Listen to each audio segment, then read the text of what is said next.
Hello everyone, welcome to my YouTube channel. And guys, इस video में मैं discuss करूंगा, कुछ प्रैक्टिकल नहीं करके देखने वाले गाइस। इस वीडियो में हम लोग डेटा वेयर हाउस, कोई भी कंपनी होता है उसका डेटा कहाँ पे स्टोर होता है, या तो उसका किसी डेटा वेयर हाउस या क्लाउड में कहीं पे data warehouse depository create होती है, वहां पे हम स्टोर कराते हैं। ठीक है। तो जब डेटा वेयरहाउस में डेटा स्टोर होता है तो हम उसको सीक्वल में कैसे लोड कराते हैं, राइट। तो ये हमारे पास क्वेश्चन आएगा, data extraction, data transformation and data को लोडिंग कैसे कराते हैं, इसी चीज को हम डिस्कस करेंगे। ठीक है। सो पूरा वीडियो देखिए, आपको समझ आएगा। ये मैंने बनाया हुआ document so that for you to understand, है ना। तो इसमें क्या मैंने लिखा है कि this reading provides more details about the data warehouse ETL processes, मतलब ईटीएल प्रोसेसेस के बारे में मोर डिटेल्स के बारे में पता लगेगा आपको। It provides an overview of the process, an in depth exploration of each process step and a list of useful tools that you can use when working with the data warehouse. Okay, data warehouse के साथ काम करेंगे तो overview क्या है कि ETL acronyms क्या होते हैं ईटीएल के। Extract, transform and load. मतलब डेटा वेयरहाउस में डेटा स्टोर है तो उसको एक्सट्रैक्ट करना, उसको ट्रांसफॉर्म करना, देन लोड कराना। It is an essential part of the staging phase in the data warehouse architecture. ETL describes the set of processes that extract data from different source systems, transform the data in a suitable format, and load it into a data warehouse repository for data analytics, data में analysis करने के लिए। Typically data warehousing includes complex ETL processes and require active involvement from stakeholders including data engineers, data analyst, business analyst, testers and managers. As a data engineer, मान लो आप किसी company में data engineer हो, ठीक है। You should careful evaluate any changes that impact the business in your design of ETL process in a data warehouse. You must ensure a complete separation between the analytical operations and the day-to-day transactional operations. You also need a scalable solution that can process huge amount of data. तो इतनी बात हो गई, overview मैंने बता दिया कि क्या ओवरव्यू है, राइट, जो आपको इस डॉक्यूमेंट में दिख रहा होगा। ठीक है।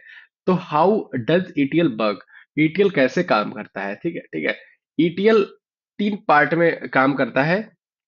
पहला एक्सट्रैक्शन करता है डेटा को, फिर ट्रांसफॉर्मेशन करता है, फिर लोड कराता है। एक्सट्रैक्शन के पार्ट में क्या क्या आता है, देखो। इस स्टेप में, यह स्टेप इन्वॉल्व करता है multiple source staging area. For example, global superstore में use different database management system. मतलब ग्लोबल सुपर एक स्टोर है जो मतलब डिफरेंट डेटाबेसेस को यूज करती होगी, राइट। और files to maintain the data in logistics, operation, sales and marketing department. This could include MySQL, my SQL, Oracle, PostgreSQL, Excel sheet and flat files as illustrated in the following diagram। अभी आगे diagram भी बनाया, so please बने रहे, है ना। अ, हाँ, ये हमारा पार्ट था। ये नंबर पेज एक एंड दूसरा पेज देखो। अभी यहाँ पे देख पा रहे होंगे गाइज आप, ये डेटा डेटा सोर्स है, इसमें मल्टीपल डीबीज है। अ, ठीक है। फ्लैट फाइल, ये सारे इनमें डेटा स्टोर, राइट। डेटा स्टैगिंग क्या होती है कि ETL प्रोसेस यहाँ पे होते हैं, जैसे select valid and relevant data, remove duplicate data, exclude spam and corrupted data. यहाँ पे ट्रांसफॉर्मेशन करा जाएगा स्टैगिंग के स्टेप में। फिर डेटा रिपोजिटरी में डेटा को सेव करा दिया जाएगा। ठीक है। तो इसको हम पढ़ते हैं पहले। Global super store extract data from each of these source in the staging area. When you design the process, it is important that you extract relevant data only to avoid data overloading। ETL process में हमें वही data यहाँ पे जाना है जो हमारे लिए रिलेवेंट है। includes valid data and remove all the duplication to obtain more accurate results। data exclude spam and corrupted data, as this will be a lot of efforts during data cleaning and preparation। validation data against the initial data in the source of to ensure it can be used in the same way in the data warehouse। Transformation transformation के stage में क्या होता है इस step में, कि data convert करा जाता है एक फॉर्मेट से दूसरे फॉर्मेट में। डेटा को स्ट्रक्चर करा जाता है प्री डिफाइंड मॉडल में। जो डेटा वेयरहाउस में एक मॉडल बना हुआ है जो स्ट्रक्चर है टेबल का, उसमें। ठीक है। Data already built in the relational database may not necessarily require a transformation. अगर रिलेशनल डेटाबेस है तो उसमें ट्रांसफॉर्मेशन की रिक्वायरमेंट नहीं है। लाइक टेबल की फॉर्मेट में अगर है ऑलरेडी, या अगर टेबल की फॉर्मेट में नहीं है तो उसमें कुछ ना कुछ ट्रांसफॉर्मेशन करके हमें रिपोजिटरी में सेव कराना होगा। ठीक है, ये हमारे steps. Data transform become more crucial when you work with raw, like कोई सीएसवी फाइल के साथ काम करते हो, user navigation, cookie, search historic. तो इन सारे चीजों में ये काम आता है। तो in a data warehouse you should include structured data for data analytics. To do, you should organize transform data in a table, define data with specific data types, and set constants in tables and columns. This creates records of related data that can be accessed, queried, and analyzed to present useful information.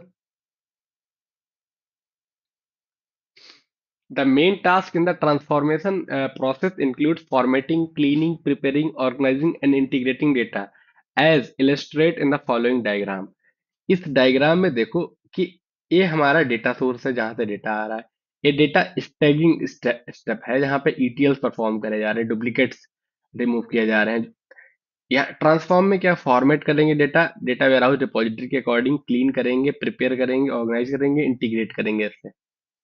ठीक है, इतना clear है guys? It is also important to ensure data integrity and consistency in the transform phase. For example, a customer's name may be spelled in a different way in a different data source, such as John or John, or a phone number could be reordered in different ways, है ना? तो ये सारी चीजें हैं। फिर हम data को लोड करा देंगे। This process is the last step in ETL. In this process, large amount of data are loaded into the data warehouse repository. So it it's important to deploy some recovery mechanism in case of data loading failure. This means that you can resume the loading process from the point of failure without the loss and while also maintaining data integrity. In this context, you can perform three type of data loadings. Initial loading, populate extract data to the data warehouse repository. Incremental loading, loads new data from the data source in the current repository. Full refresh load, erase the contents of the database in the data warehouse repository, uh, either partially or totally, and repopulated it with refresh new data. ठीक है, उसके बाद क्या step है कि guys, data source, उसके बाद load के प्रोसेस में ये तीन टाइप के लोड्स होते हैं जो मैंने अभी बताया था। ये आप इसका स्क्रीनशॉट, यानी कि जो इसका डायग्राम बना हुआ है, इसको देख सकते हैं गाइस, है ना? तो पहला स्टेप, दूसरा स्टेप एंड तीसरा स्टेप। तो अगली बात करते हैं ETL टूल्स के बारे में। There are several tools available that you can use to carry out these ETL processes. These tools automate the extract, transform, and load processes into an advanced level.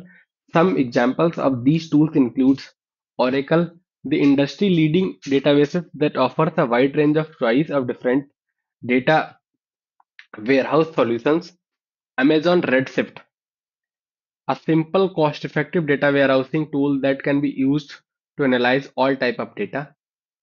MarkLogic, a data warehousing solution that makes data integration easier and faster than other tools.